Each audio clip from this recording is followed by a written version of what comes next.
y que como integrantes de una fracción parlamentaria somos una oposición respetuosa, responsable y que también vamos a hacer las críticas necesarias en su momento, pero también apoyaremos las buenas acciones que beneficien al Estado de Tabasco.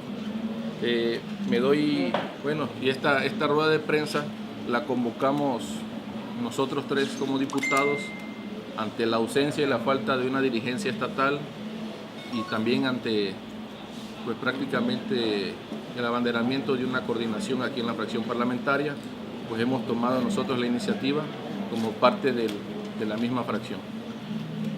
Voy a continuación a dar lectura al posicionamiento en el cual tendremos participación los tres diputados.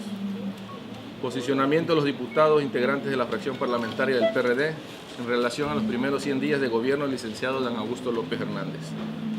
A las y los ciudadanos del Estado, a los medios de comunicación, los suscritos integrantes de la fracción parlamentaria del PRD en la Cámara de Diputados de la 63 legislatura del Honorable Congreso del Estado, expresamos nuestra posición en torno a los primeros 100 días de gobierno del Estado que encabeza el licenciado Dan Augusto López Hernández. Para ello, abordaremos 3 rubros que a nuestro parecer representan las mayores carencias que enfrenta esta administración y que impactan de manera directa al grueso de la población tabasqueña.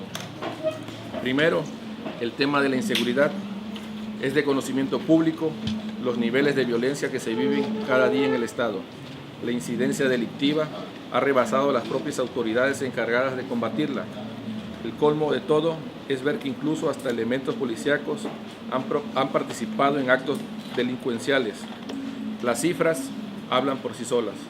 Según datos del Secretariado Ejecutivo del Sistema Nacional de Seguridad Pública, en los meses de enero y febrero del año se han cometido un total de 8.957 delitos registrados en las carpetas de investigación iniciadas ante la Fiscalía General.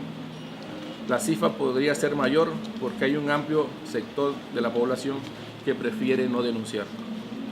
Según estos datos oficiales, se observa un repunte en los índices delictivos. Por ejemplo, homicidios dolosos, la entidad ocupa el lugar 14 del 32. Los delitos de secuestro y diversas formas de robo se sitúa dentro de los 8 estados con la mayor tasa. En el delito de secuestro, Tabasco es el 6º estado del país con el registro más alto. En los primeros 3 meses del 2019 alcanzó una tasa del 0.40. El número de secuestros por 100.000 habitantes en la entidad supera el nacional de 0.21. En cuanto a la estadística de robo a transeúntes, se ocupa el segundo lugar después de la Ciudad de México, y es que por cada 100.000 habitantes de 38.8 han sido blancos de este delito, mientras que la tasa nacional es de 11.40. En robo a casa habitación y robo de vehículo nos ubica en el lugar número 8 a nivel nacional. La tasa de 16.92 para casa habitación y de 32.58 para robo de vehículos están también por encima de la media nacional de estos delitos.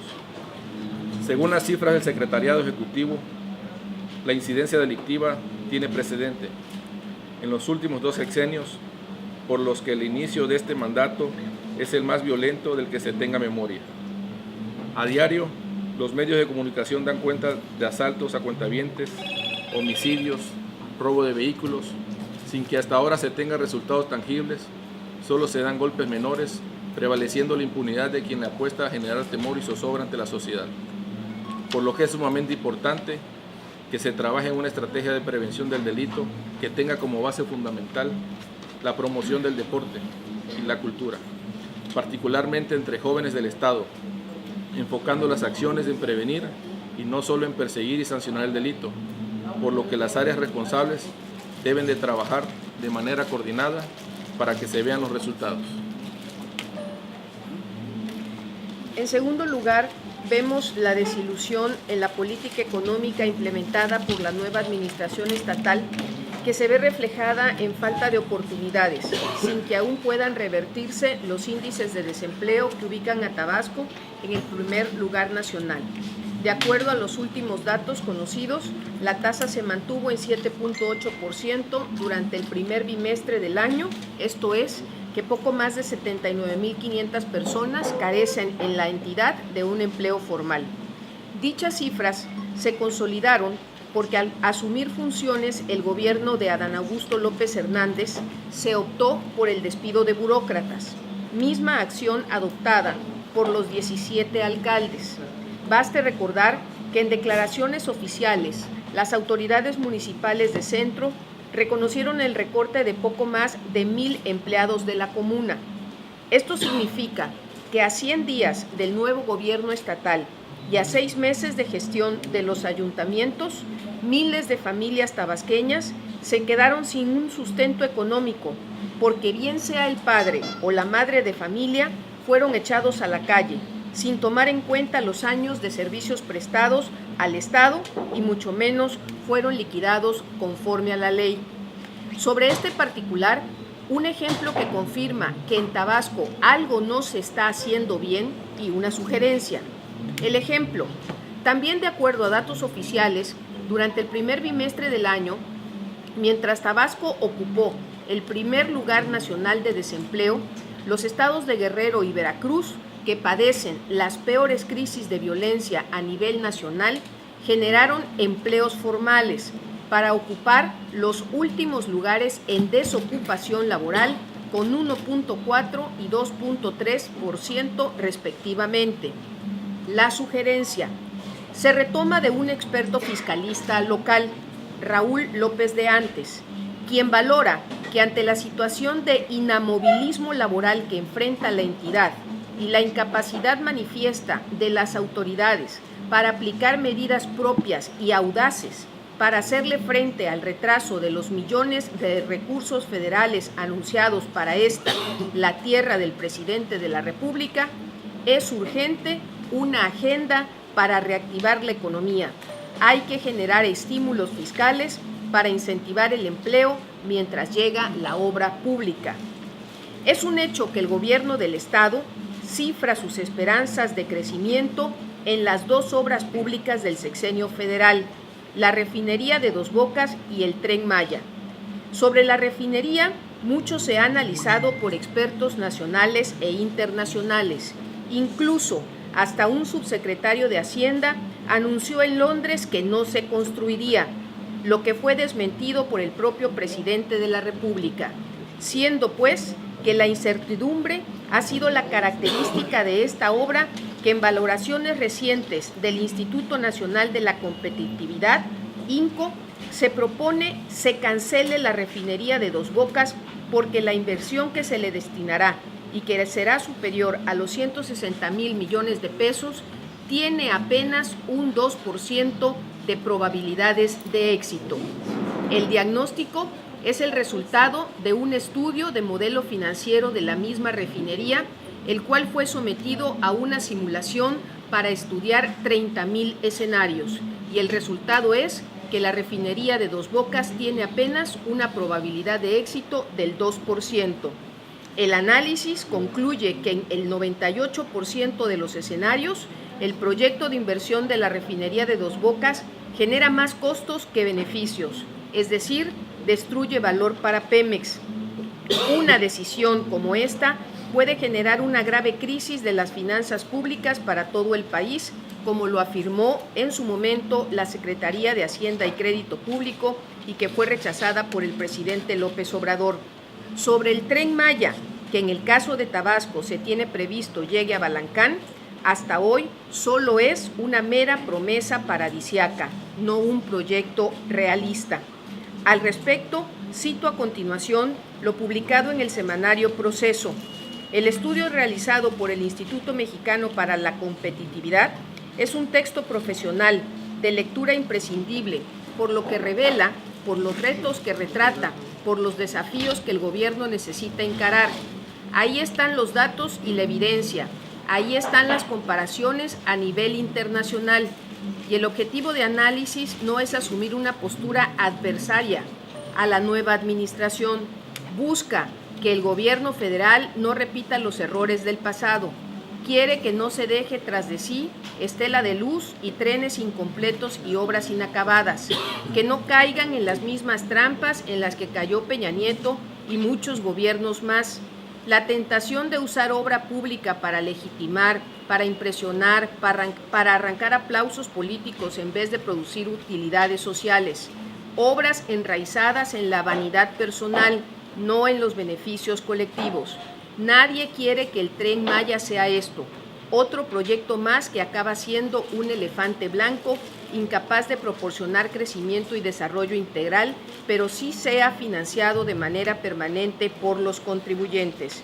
Con base en la experiencia previa y comparaciones con otros proyectos ferroviarios a nivel internacional, es posible prever que el Tren Maya costará entre 4 y 10 veces más que lo proyectado por el gobierno federal. Es probable que, como en otras obras, se estén subestimando costos y sobreestimando el número de pasajeros, como ocurre globalmente, y la rentabilidad también esté vinculada a otros sistemas de transporte, por ejemplo, autobuses, taxis, metros locales, así como las estimaciones correctas en el balance del transporte de carga. Tal y como está contemplado el Tren Maya actualmente, no parece prever o estudiar o contemplar ninguna de estas variables. Lo que sí queda claro por el costo es que los trenes de media y alta velocidad entran en la categoría de lujo. El Tren Maya será un tren fifí para fifís. Un compromiso aún pendiente por el gobierno del Estado es concluir con la histórica resistencia civil en contra de la Comisión Federal de Electricidad y el borrón y cuenta nueva, que durante su paso como líder político y candidato a la gubernatura de Tabasco por el PRD, partido que fundó en la entidad Andrés Manuel López Obrador, iniciara en protesta por el robo que sufrió a manos de priistas, muchos de ellos, por cierto, hoy incrustados en cargos de primer nivel en el gobierno estatal de Morena. Se comprometen fechas para anunciar el fin de ambos movimientos, pero los días llegan y no se cumplen.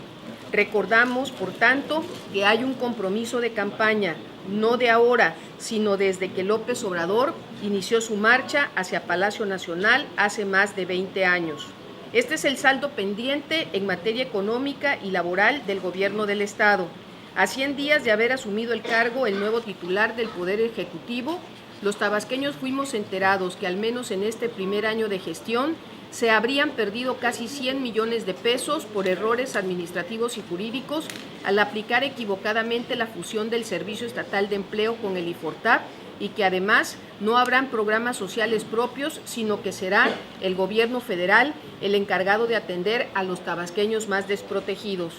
De lo destacable en estos 100 días del gobierno del licenciado Adán Augusto López Hernández fue su compromiso reciente de incorporar a todas las escuelas del Estado los instrumentos tecnológicos que le permitan a Tabasco dar el brinco para salir de los últimos lugares nacionales en materia educativa. Lo anterior al poner en marcha el programa piloto de aula virtual en el municipio de Balancán y que replicará en escuelas multigrado de Nacajuca, equipadas con unidades Chromebook e internet satelital, como parte de un programa piloto dirigido a resolver los retos de las escuelas multigrado, con especial énfasis en el conocimiento en matemáticas y en los alumnos de primaria y secundaria. Adelante. Por último, en lo que concierne el desarrollo social, llamado bienestar por este gobierno, hasta el día de hoy, el gobierno en turno no ha anunciado la creación de ningún programa social de orden estatal, como sucede con otros rubros. Fincan sus esperanzas en los programas federales, que si bien fueron creados para apoyar a la población más vulnerable, a la fecha presentan serios cuestionamientos por actos de corrupción y porque en su mayoría no abarca la totalidad de la población en situación de pobreza, pero sí se ha prestado a negocios de unos cuantos. Por ello, nos preocupan las recientes declaraciones del gobernador del estado, quien mencionó que en este año no habrá programas de orden social en el caso estatal. Si acaso en noviembre verificarán la factibilidad de algunos, por lo que vemos que solo se está apostando a programas federales. Por otro lado, a pesar de que constantemente este gobierno habla de austeridad republicana y justifica muchas de sus acciones en los ahorros que se generan Los lineamientos de austeridad y racionalidad presupuestaria no dejan claro cómo y dónde se invierten los recursos ahorrados. Asimismo, hasta ahora ni se autorizan ni se emiten los programas de austeridad y eficiencia administrativa y financiera en el Poder Ejecutivo, que deberían contener el monto de los recursos economizados, así como el destino que tendrán. En el rubro de atención a la salud hay un rezago en el abastecimiento de medicamentos para enfermedades comunes, oncológicas, VIH, material quirúrgico y una infraestructura hospitalaria rebasada, aunque se niega. Se sigue atendiendo a pacientes en los pasillos por falta de camas. El colmo de esto es la declaración de la secretaria del ramo, señalando que solo este mes estará cubierto y garantizado la aplicación del tamiz a los recién nacidos. Con este anuncio queda atrás el compromiso con la salud pública y el interés superior de la infancia. Tendremos que seguir esperando la tan anunciada reactivación económica del Estado. Seguiremos oyendo los anuncios de inversión de proyectos que solo están en la mente de los responsables del gabinete económico, pues mientras nuestro desarrollo económico y social dependa de la petrolización, sin una visión de campo y el potencial turístico del Estado, continuaremos en declive con los altos índices de inseguridad que se ha convertido el Edén del sureste en un verdadero infierno, donde el gobierno del Estado no está dando el ancho, por lo que sugerimos al gobernador haga los cambios pertinentes por el bien de Tabasco. No podemos seguir esperando a que sus funcionarios superen la brecha del aprendizaje y por fin hagan algo para dinamizar la maltrecha situación del Estado y no solamente estar posando para la foto. El PRD siempre ha pugnado por las causas de Tabasco, por la cercanía con la gente, por programas sociales que realmente ayuden a reducir la brecha y la marginación y la pobreza, no solamente que sean creados con fines electoreros. Sostenemos que el Estado debe garantizar condiciones de paz y seguridad que contribuyan a denotar inversiones, dar seguridad a los capitales. Creemos en el respeto a la vida, es esencial para la democracia, que la violencia generalizada, sobre todo contra la mujer, constituye un desafío que los gobiernos deben de enfrentar y bajo ninguna circunstancia tolerar. Por lo que creemos que no se pueden arreglar problemas actuales con recetas del pasado. Tampoco se pueden improvisar y experimentar con las y los tabasqueños. Se requiere de acciones efectivas que tengan un soporte técnico y jurídico, por lo que es importante fortalecer la impartición de justicia y abatir la impunidad. El combate a la corrupción debe de estar acompañado de hechos, no solo declaraciones mediáticas y sin sustento, por lo que es importante fortalecer la transparencia y la rendición de cuentas. No basta con buenas intenciones, se requiere un verdadero compromiso para sacar adelante a Tabasco. Por ello reiteramos nuestra disposición en tender puentes de diálogo con el gobierno del Estado, respaldado por todas aquellas acciones que sean de beneficio general, como lo hemos demostrado votando favorablemente a las propuestas del Ejecutivo. De igual forma pedimos que se escuchen los justos reclamos ciudadanos. La principal virtud de un gobierno democrático es saber escuchar a sus gobernados. Por esto, desde nuestra posición como diputados locales, abonaremos a un diálogo constructivo. Esto no significa que guardaremos silencio en aquellas acciones gubernamentales que carezcan de respaldo social, ni tampoco dejar de denunciar las arbitrariedades que puedan cometer funcionarios y remontando al caudillo del sur, Emiliano Zapata. Decimos, la paz solo puede restablecerse teniendo por base la justicia, la palanca y el sostén, la libertad y el derecho, y por cúpula de este edificio, la reforma y el bienestar social. Democracia ya, patria para todos. Muchas gracias a todos. Muchas gracias, compañeros. Buenos días.